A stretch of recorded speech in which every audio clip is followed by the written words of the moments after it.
1 Crônicas, capítulo 24. Repartiram-nos por sortes, uns como os outros, porque havia príncipes do santuário e príncipes de Deus. Versículo 5. Sem dúvida, o ofício sacerdotal era o de maior responsabilidade dentro da nação eleita. Como principais líderes religiosos de Israel, cabia aos sacerdotes a missão de fortalecer a espiritualidade do povo, ensinando-o a guardar todas as palavras da lei. Dando continuidade aos últimos atos de Davi, este cuidou de dividir os sacerdotes segundo os seus deveres no seu ministério, de forma justa e ordenada. Não se sabe que tipo de método foi utilizado, mas, sendo escolhidas as famílias por sorte, Davi promoveu uma espécie de comissão de nomeação harmônica e prática. Como as famílias que descendiam de Itamar estavam em menor número, metade do número das famílias de Eleazar, o procedimento utilizado por Davi também promoveu igualdade entre todos, 24 dos cabeças das famílias dos sacerdotes. O ofício destes no seu ministério era entrar na casa do Senhor, segundo a maneira estabelecida por Arão seu pai, como o Senhor, Deus de Israel, lhe ordenara.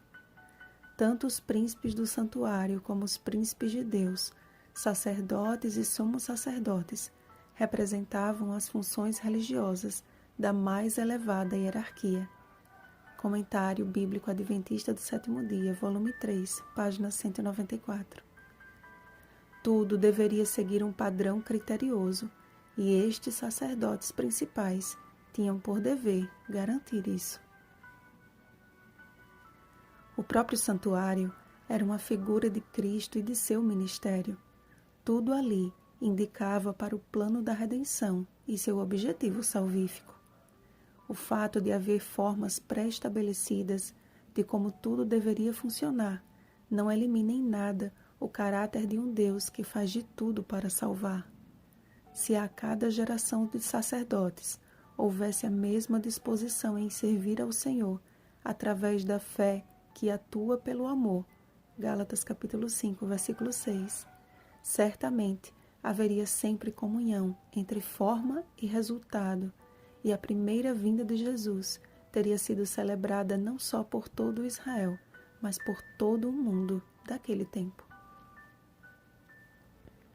Como no santuário, os nossos locais de culto devem ser regidos com ordem e harmonia, respeitando que, apesar de haver uma hierarquia, esta não pode e não deve ser usada ou considerada de forma arbitrária, mas sob o zeloso olhar de quem ama o Senhor e as ovelhinhas de seu rebanho. Negociar princípios em troca de pequenas concessões pode não parecer perigoso, mas tem o potencial de causar grave ruptura e divisão no meio do povo de Deus. Como membros do corpo de Cristo, precisamos estar bem atentos quanto a isto, orando em todo o tempo no Espírito e, para isto, vigiando com toda perseverança e súplica por todos os santos. Efésios capítulo 6, versículo 18. Sempre que houver risco de cometermos alguma injustiça ou que surjam diferenças que ameacem a harmonia, busquemos ao Senhor de todo o nosso coração, oremos e clamemos por seu auxílio. Como sacerdócio real de Deus, fomos eleitos para proclamar as virtudes daquele que nos chamou das trevas para a sua maravilhosa luz. 1 Pedro capítulo 2, versículo 9. Vivamos, pois, segundo os deveres do ministério que o Senhor nos confiou, pois isto é justo e nos guiará para casa. Vigiemos e oremos. Bom dia, sacerdócio real de Deus. Deixe nos comentários o seu pedido de oração. Eu oro por você. Rosana Garcia Barros.